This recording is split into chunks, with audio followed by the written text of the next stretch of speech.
イヤッホーみんな息してる。息しかしてない時丸です。今日は早期退職してみての正直な感想について話していきたいと思います。結論から言いますと、ごく控えめに言って、早期退職して最高です。最高とさせてください。その理由を話していきます。早期退職っていろいろあると思うんですけど、厳密にはね、なんか僕の場合そんなにいわゆる会社を辞めて脱サラして、そして資産収益だけで、配当だけで暮らしていくみたいな、そういうファイヤーの早期退職とは微妙に異なるんですよ。というのも、ずっと自分が職業として写真を撮ってきた、カメラマンだったっていうところが大きくて、なのでフリーランスであるっていうことなんですよね。だからフリーランスってつまりいわゆる会社に勤めていなければ、早期退職しているようなものじゃないですか。でもその中でも、カメラマンという働き方をしていると、どうしてもクライアントワークっていう、一つの企業とか会社、大きなところから、レギュラーの仕事をいただいて、で、そこでそれをこなしていくっていう感じになると、どうしても会社に勤めているのと結構近いような状態になるんですよね。毎月お仕事をいただくので、同じような仕事を繰り返していたりとか、あとは同じ場所に行っていたりとか、ね、あとは同じような人たちと関わっていたりとか、だからそういうところを手放したっていう、状態だということができます。で、ちょっと過去の経緯から話すと、僕はフリーランスになったのが2回あるんですよね。で、それは2015年ぐらいに一度独立して、それまではいろんな制作会社だったりとか小さな会社とかで写真のプロダクションみたいなところで撮影、いわゆる社カメみたいな感じで働いていたりとか、で、その前は広告の会社で営業やってたりとか、いろいろそういう会社員時代みたいなものがあったわけですけど、で、それで独立したのが一回30ですね。30ぐらいで一回独立をしてます。で、そこから1年半ぐらいフリーランスの期間をやって、で、もう一回そこから会社に入ったっていう経緯ですね。で、会社員となってしばらくやって、で、今、この時丸田中になったのが、2020年ぐらいですね。2020年ぐらいに個人事業主として、屋号を作って、登録している感じです。なので、フリーランスになったのが2020年ですね。で、それからなんですけど、多分この動画でもいろいろ話していたと思うんですけど、僕クライアントワークをどんどん減らしているって話を何度かしてると思うんですよね。で、それが、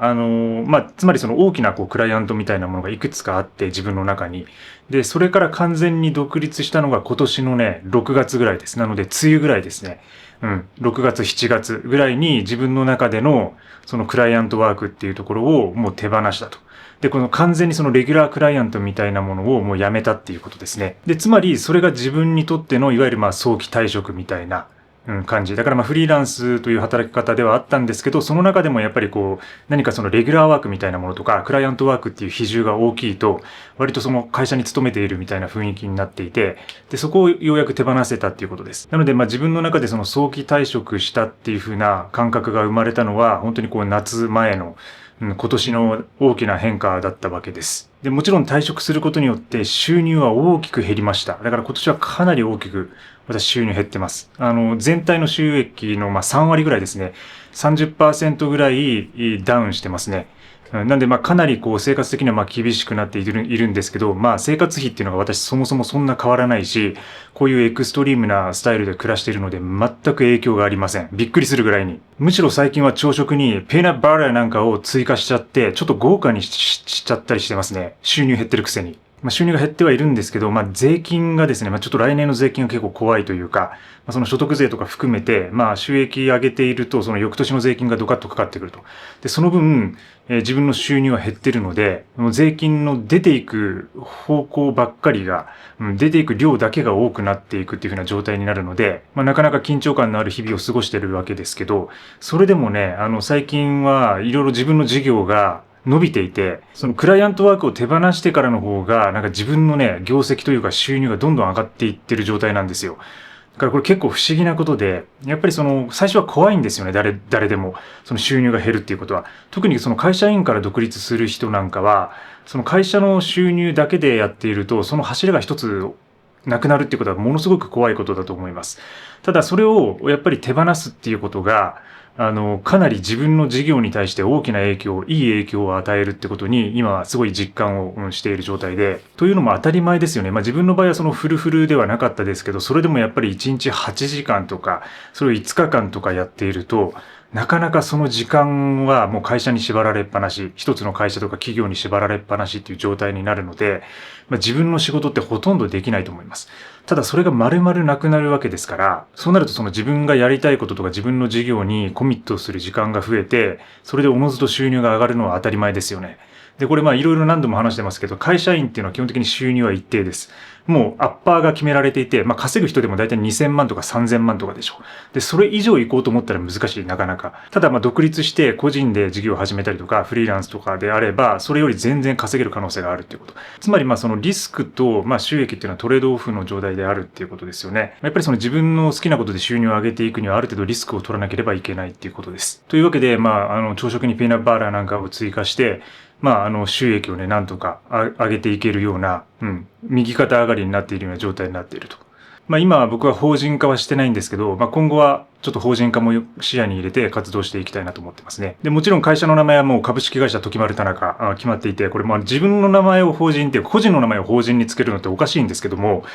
僕は株式会社時丸田中でやるでしょうね。フリーランスの個人の屋号も時丸田中で出してるんで、頭おかしいでしょ、これもね。とにかく、株式会社時丸田中に向けて今頑張ってる状態って感じです。退職の考え方としては、先ほど話したように、自分の場合はそういう感じで、カメラマンっていう職業であったからこそ、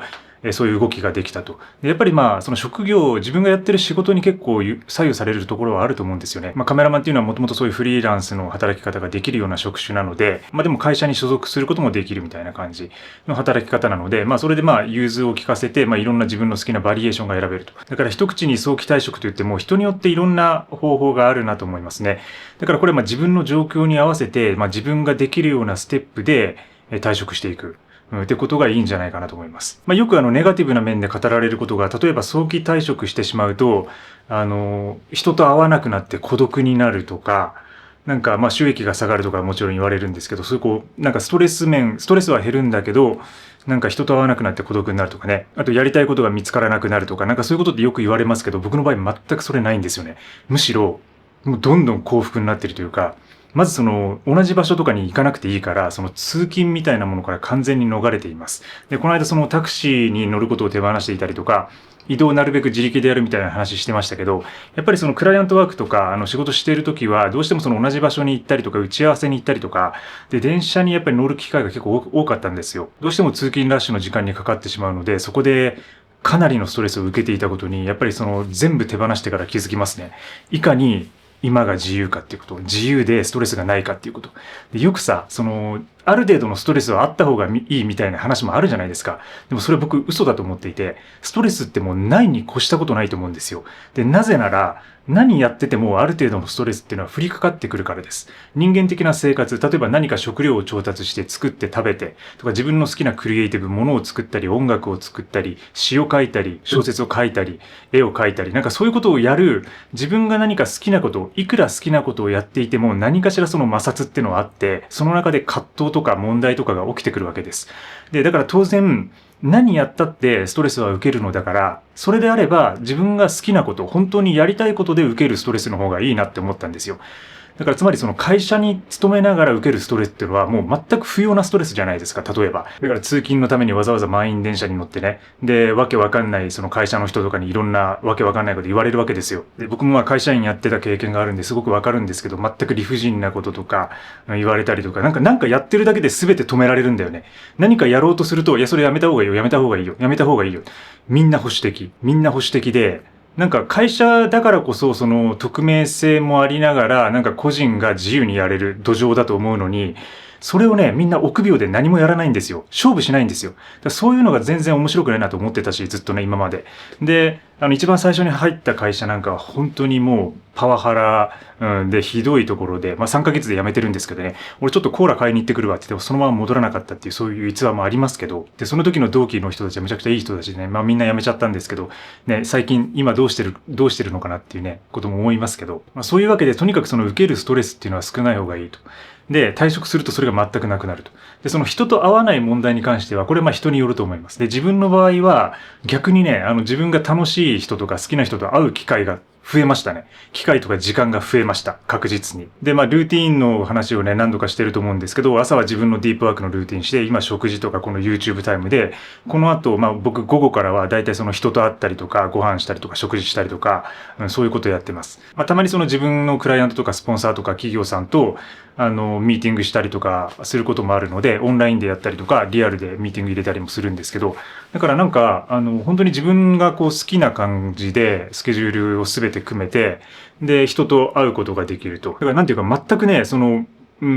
寂しくなるとか孤独になるとかがないんですよね。で、むしろ、自分が大切にしたい人に対して時間を使えるっていうことが、自覚的にできるようになったので、まさにその幸福感が増してる。で、自分の家族ね、遠くに離れた、田舎の方に家族がいるんですけど、その家族とも、電話でコミュニケーション取る機会が増えたりとか、すごいね、その人に対してもね、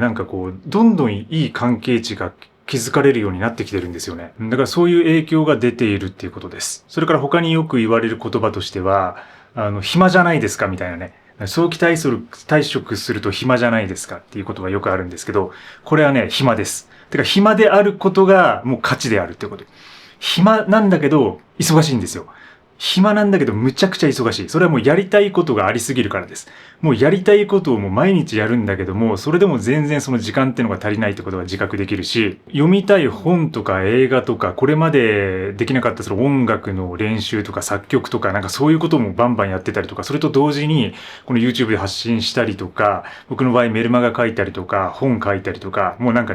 むちゃくちゃ忙しいんだよね。むちゃくちゃ忙しい。でもその暇なんだけど忙しいっていうか、でも自分のその時間をコントロールできるので、ある程度そのルーティンのブロックなんかで考えれば、暇な時間は絶対作るようにしてますね。ボケっとしたりとか、もう今日何もしないっていう日を作ったりとか、急にもうオフにしたりとか、急にもう寝る時間をね、ちょっとずらして、ドラマ夜全部見て、で、9時ぐらいに遅く起きたりとか、そういうことも、1ヶ月に1日やったりとかね、したりとか、そういう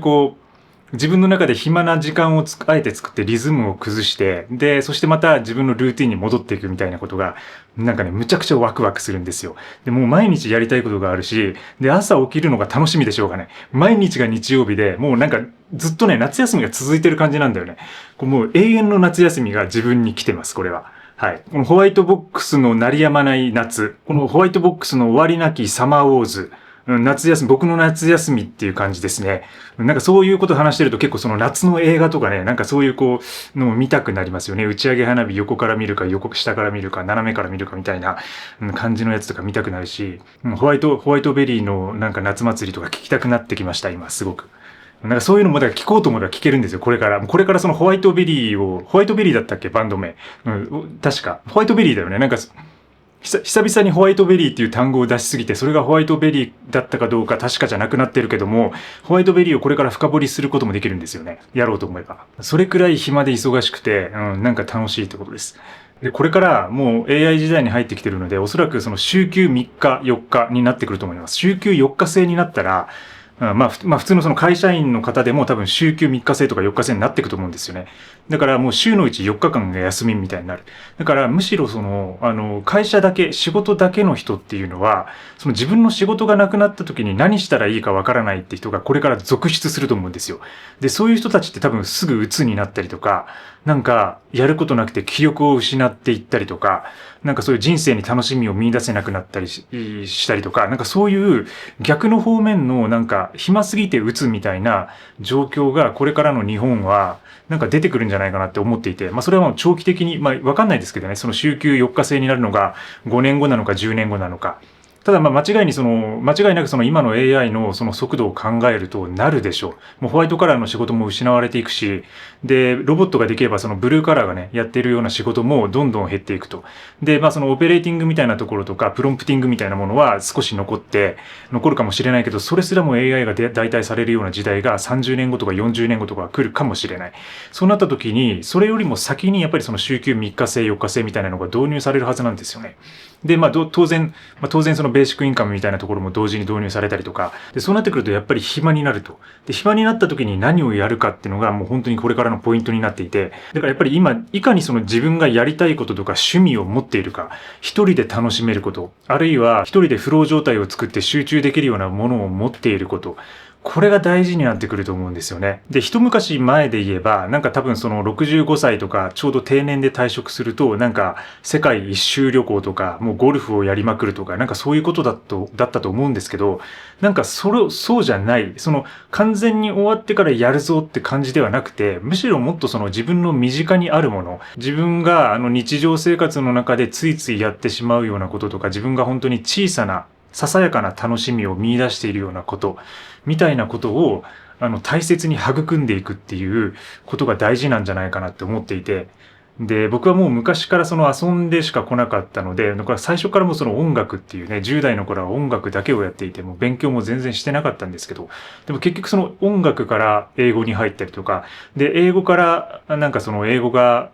できる大学ってとこで入ったら、そこから人類学に入って、で人類学から写真に入って、で写真からそういう映像とか発信とかプラットフォームとかコンテンツビジネス、コンテンツクリエーションみたいなところに派生してきて今があるので、なんか結局その好きなことがなんか今やることをやってることにこう点がこう線となってこうつながっているイメージはあるんですよね。だから本当になんか10代の頃からやってることとなんかそんなにやってることは変わらない。もちろんその実際的なことは変わってるんですけど、その本質というか、やりたいこととか自分が表現したいことの本質はそんなに変わってないんじゃないかなって思うんですよね。なんかよくその退職すると、なんか自分がやりたいこととか新たな趣味を獲得しなければならないって多分思ってる人たちいると思うんですよ。で、それによってなんかその新しい習い事を始めてみたりとか、なんか講座を受けたりとか、なんか塾に行ったりとか、なんかそういうことをやると思うんですけど、そうじゃなくて、自分のなんか幼少期みたいなものを辿ってみれば、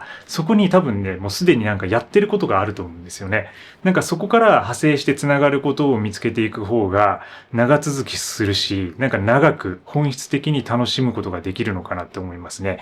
もちろんいろんなところに飛びつくことは大事だと思います。で、自分もいろいろやってきました。本当に。いろんなアクティビティとかスポーツとか、趣味とか、手を出して、なんか、新しいもの好きなので結局ね。で、飽きやすいタイプなんですよ、もともと。だからなんか、ことあるごとに新しい製品とかにも飛びつくし、とりあえずなんか自分で試してみなきゃ気が済まないタイプなんで、全部こう、買ってね、試すと。で、ダメだったらやめると。きっぱり。なんかそういうことをやってきて、で、まあその大きな流れとして、まあそれが音楽、写真っていう感じで来て、で、今、ヨガみたいな感じになってはいるんですけど、なんかそれもまあ、今後どういうふうに変わっていくかわからないし、で、長いってこと。人生は思ったより長いってことですね。だから私その40になる前に早期退職できて本当に良かったなと思ってます。で、これからでもそれが続くわけですよ。で、例えばその60歳に近い人とかは、で、それでまあ会社員やってる人なんかは、もうね、その自分のことを上がりだと思ってるから、その他のこと多分何も考えてないと思うんですよね。もちろん、それをちゃんと考えてくれてる上司とか経営者の方たくさんいると思いますけど、でもね、上がりっていうのがあるんですよ、一つ。やっぱり。なんかなんとなく、それぞれの中に。絶対それは、60近くになると、もうあと自分は何年だって計算し始めますよね。あと5年経てば退職だ。10年経てば退職だ。10年ちょっと長いけど、3年経てば退職だってみんな考えるじゃないですか。そうなると、下のこと考えなくなるんですよ。で、それがまた悪いんですよね。それがまた会社に悪い影響を及ぼすと僕は思っています。なぜなら、会社っていうのは若い力によって動かされているし、若い労働力によって成り立ってるからです。20代、30代の若手が大事で、その若手っていうのはでもそのなんか搾取されながら安い給料で働き続けていると。そういう状況が多分たくさんあって、で、いくらその頑張ってなんか自分たちで改善点を出しても、その上の人たち、そのもう上がりだと思ってて何もしないような人たちに、全てアイデアを突っぱね返されると。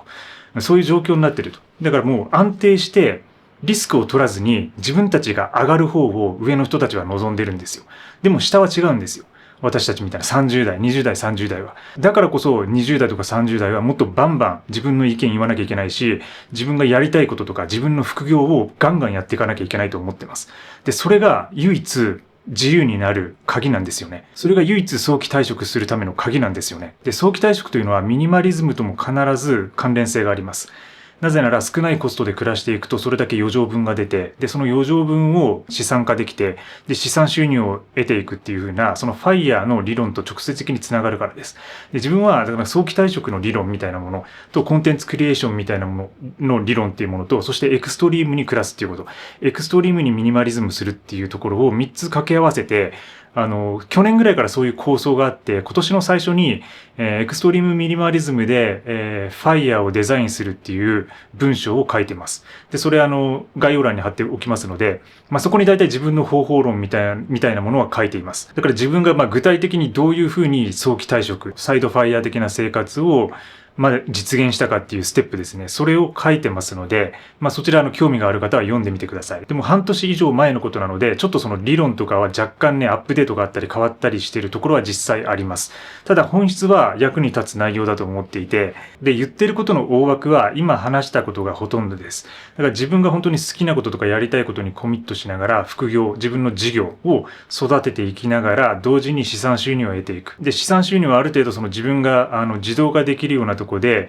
配当収入を得ていく。同時に配当収入を得ていく。そうしながら自分の事業を育てる。で、自分の事業はクライアントワークを減らしながら、レバレッジワークに注力する。そういうことです。簡単に言えば。で、それを詳しく書いているので見てほしいんですけど、で、大体今話してきたようなことが私が早期退職をして、考えたこと、正直な感想ですね。つまりもう最高だってことです。40手前でリタイアできて本当に良かったなと思っています。ただこれは会社に勤めないとか勤めるとかっていうところではない次元の話でもあるんですよ。というのも、自分は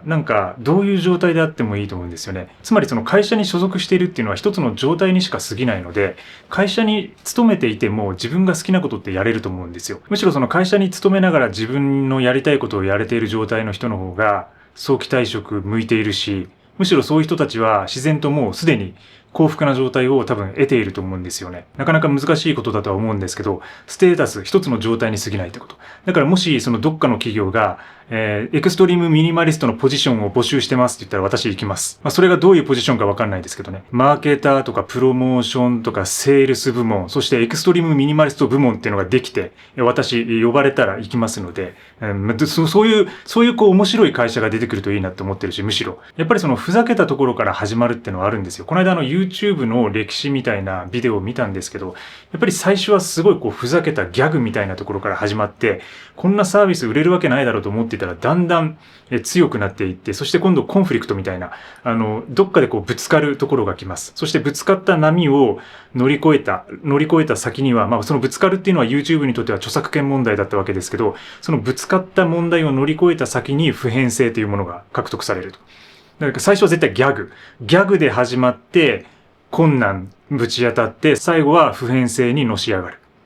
もう今ではもう誰もが使うサービスになっていますよね。それは YouTube だけではなくて、その他の自分たちの身の回りにあるサービスとかブランドは全てそういう感じを辿っています。最初はギャグとかもうしょうもないアイデアなんですよ。だから僕は結構そこを出すのが好きで得意で、冗談みたいにやってるこのチャンネルもエクストリームミニマリストっていう一つのその馬鹿げたところに振り切ってみようっていう風な発想から始まってます。普通のミニマリストみたいなところがあって、そこからもうエクストリームに逆にミニマルにしてみると。それは今の自分の状態なだけであって、もしかしたら今後私はエクストリームマキシマリストになる可能性も十分にある。むしろ今後の人生はもう自分何やってももう自由なんで、時間もあるんで、これからどんどん体力は衰えていきますけども、今後10年間そのエクストリームなスタイルを貫いていくっていうのも、もちろん一つはあると思うんですけど、逆にね、逆張りでエクストリームマキシマリストっていうそっちを目指していきたいなっていう気持ちも若干出てきている。そうなっていく自分が面白いなっていうか、そういう感覚が芽生えたりしています。はい。というわけで、ちょっとね、話長くなってきましたけど、私朝食の、がここに控えてるんですよね、朝食がね。で、これをね、これから食べたいなと思ってるんですけどね。これを食べることができているのも、自分が早期退職したからだと思っていて、最初はこれ私キム・カーダシアンセットって呼んでるんですけども、最近は。で、キム・カーダシアンが食いそうな飯だってことで、そのセレブリティ、カリフォルニアにいるセレブリティが食いそうな飯だなって思って名付けてるんですけど、朝はこのキム・カーダシアンセットを食べます。そしてお昼はミニマル丼っていうのを食べます。ミニマル丼。で、夜は全ディナーっていうね、自分の食事のパターンが今決まっていて、その朝はカーダシアンセット。で、これがもう結構普遍的になってきて、私のね、妻、私の嫁ね、想像上の嫁ですけど、嫁に、